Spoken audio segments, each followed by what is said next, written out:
So I always say, like, the caveat of formulas and frameworks are great. We all use them. We teach with them, we guide with them. And so they're great. The danger and the frustration that I see with formulas and frameworks is when they front load our process.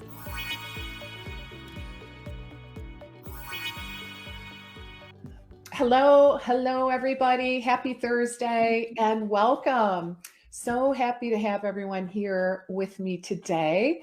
And we have an awesome topic and a really special guest for you today. I'm really super excited to introduce copywriter extraordinaire, Lindsay Hotmire, to all of you. So I'm going to have Lindsay share a little bit about her story here in just a few moments. But let me first give you just a quick update or rundown on what we are going to be covering in today's live stream for you. So we're going to be talking about how to market yourself without losing your soul. Don't you love that title? And specifically some real life marketing strategies to help you to reach out and connect with real people.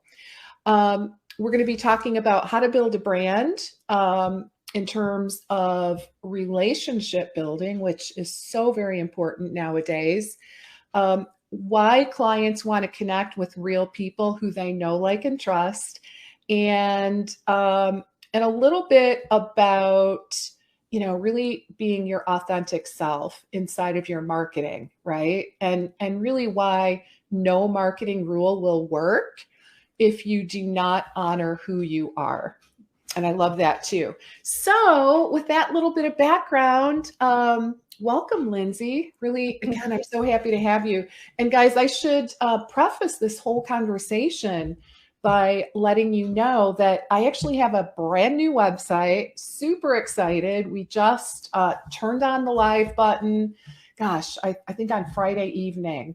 And Lindsay helped me to put the copy together. So I can definitely attest to just the amazing writing.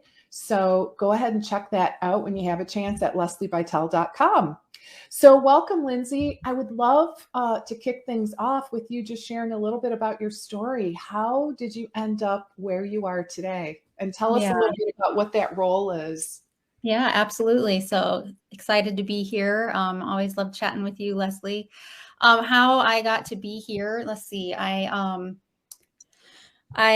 went and I started my own business back in 2016, and I was 39 at the time, and I have 4 children, and so they were all big enough that all the other options for me in the workforce just weren't aligning with the rest of the life that I wanted to live, as well as I'm just programmed to be a business owner. I'm unemployable, as people would say, I'm not. Yes. I always say that, like, even if I wanted to find a job now, not sure how that would work out. It's over. It's over. So I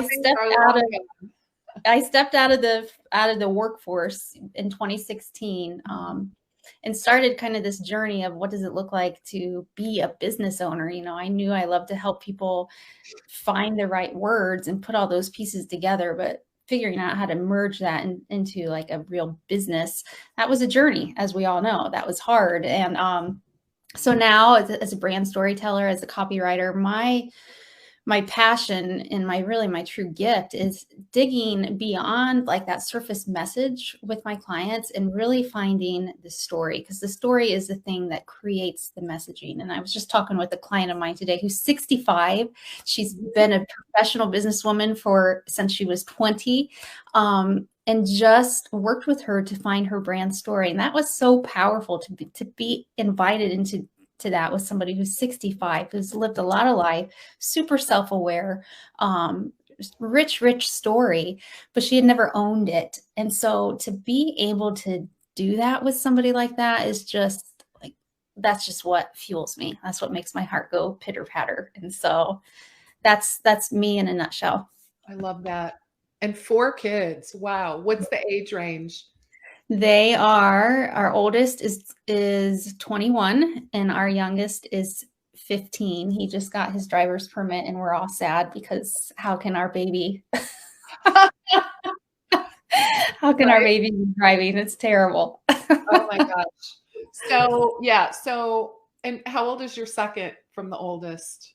They stair step. So it's 21, 19, 17, and 15. Okay. Okay. So I was pregnant for like 6 years. Oh my God. Totally.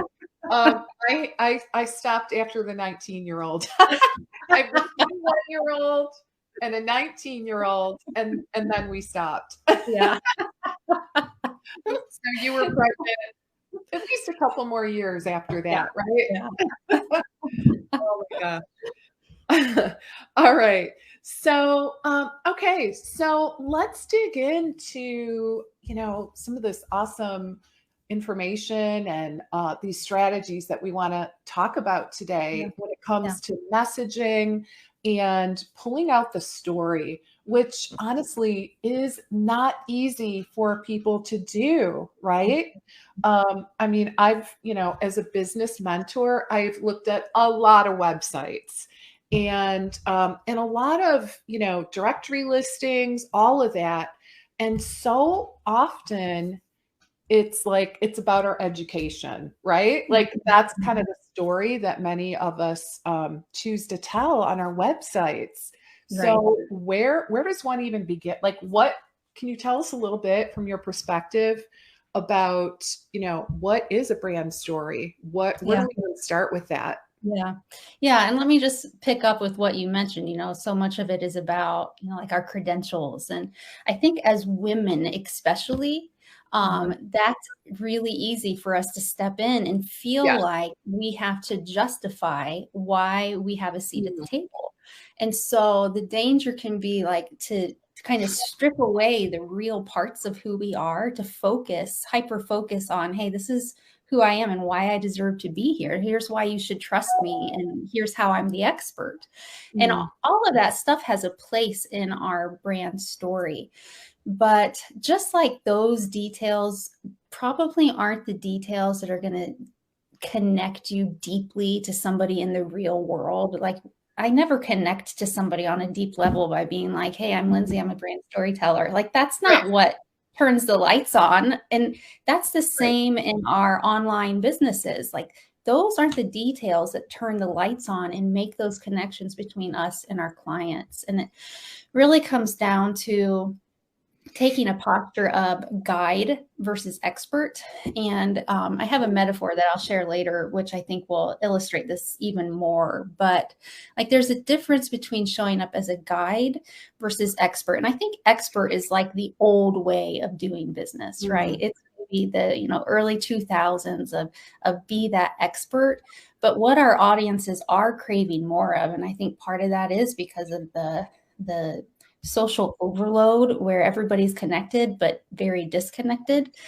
They're looking for that guide. And a guide is somebody who is on the path with you. They're in it with you. They're sitting across from you at the desk. They are helping you make those real-time adjustments on your path versus an expert who is the person on your bookshelf in your office, right? They're the book writer. They're the ones who say, hey, I've been there, I've done that. Here's how I've done it. And while you can glean a lot of insight and wisdom from that, it's still not real-time, completely applicable to you. And so when we step into our audience's lives as that guide, that creates more of those authentic connections. I love that. The authenticity piece is huge, right? Absolutely. Yeah. And and it's like, it kind of reminds me of, like the practitioner model of being the expert, putting on the expert hat and telling you what to do, right? Instead of kind of walking with you and actually, traveling that journey with you in order to help you to implement, right? Absolutely. So really such an important distinction there in terms of telling versus maybe showing, right? Right. Absolutely. So let's dig in a little bit with, formulas and frameworks, because I know that you've got some thoughts around, following those kinds of things. Right, And, right. oftentimes it can be so tempting because Mhm. like, ooh, a formula, or, plug Right, in a blank, right? Like kind of like the right. Mad Libs Absolutely. process, right? Yeah. And that could be so tempting, but what would you say kind of the pitfalls are in following those types of templates and frameworks? Yeah. So I always say, like, the caveat of formulas and frameworks are great, and we all use them. We teach with them, we guide with them, and so they're great. The danger and the frustration that I see with formulas and frameworks is when they front load our process. And so when we're thinking about ourselves as a brand and really just kind of trying to get started and really find our message, whether we're just getting started or like you've been in business for a long time and you're like, I need to refine this message. Like something needs to be, Right. something more needs to be there. And so when we the best way that I'll just, because I'm a storyteller, I'll use a metaphor. That would be awesome. One of the metaphors that I love to use is that of a mountaintop journey when I talk about how to build authentic connections with your audience. And so if you just imagine with me that you're prepping to go on this mountaintop journey, and you know that there's plenty of documentaries out there that we can watch. There's plenty of how-to guides, plenty of books that you can buy to read that are going to lay out all the formulas, all the mental and physical frameworks that we need to have in order to be able to climb that mountain. But if you absorb all of that knowledge and then you go out and you try to climb the mountain without doing any practice runs first, without doing any training, you might actually die on that path. Like, that's Yeah. how grim the reality is. Because depending on the mountain that you climb, you might have to put in months, maybe years of training before you understand who you are as a climber. Like, Mhm. you have to know how your body works. You have to know how your body is going to feel. You have to know the mind tricks that your brain is going to play on you, specifically you. You and I on the same path, we're going to respond completely differently to obstacles that come in front of us. Mhm. And so once you've done that deep inner work to really understand who you are on that path, then you're ready to get on the path and climb that mountain. So when I talk about formulas and frameworks, that's the picture that I think of, is that when we front load our business and our message with formulas and frameworks, we're like that climber who didn't put in any work at the time and just went out and climbed the mountain. And then we wind up a year, 2 years, 5 years, 20 years with some pretty deep wounds because we didn't figure out who we were actually going to be on that path. So that's the big thing to me, is that you can't front load your story, figuring out who you are and how you're going to show up with those fill in the blank templates, because you wind up building your empire, so to speak, on somebody else's path or on somebody else's mountain. And that just doesn't work. It doesn't hold. Right. It's definitely not a good long-term plan, right? Right. And it's not, I mean, if you're not concerned with being real and authentic and you're fine just playing the game and filling in those steps, then it might work okay for you for a long time. But eventually your audience is going to find somebody else that they actually can connect with in an authentic way, or it's going to fracture at some point. We saw that fracture for a lot of brands during COVID and during the rise of George Floyd, and when conversations about brand values and positioning really exploded. Yeah. We saw what happens when people build their empires on somebody else's rock, because people started getting called out for living and positioning themselves in ways that weren't really true. So interesting. I don't think I looked at it that way, or I didn't. I didn't. I noticed people getting called out for sure. Yeah. But I don't think I made that connection. Yeah. I mean, it's a scary time as a business owner to be in a place where our audience is peering really deep and close at us saying, are Right. you who you say you are? But that's who our audience collectively, that's what an audience has become. They're expecting as much out of their brand as they do their government, their churches, their organizations. They're expecting those same things out of their brands. And if you're going to deliver that, you've got to do, you can't skip that deep work.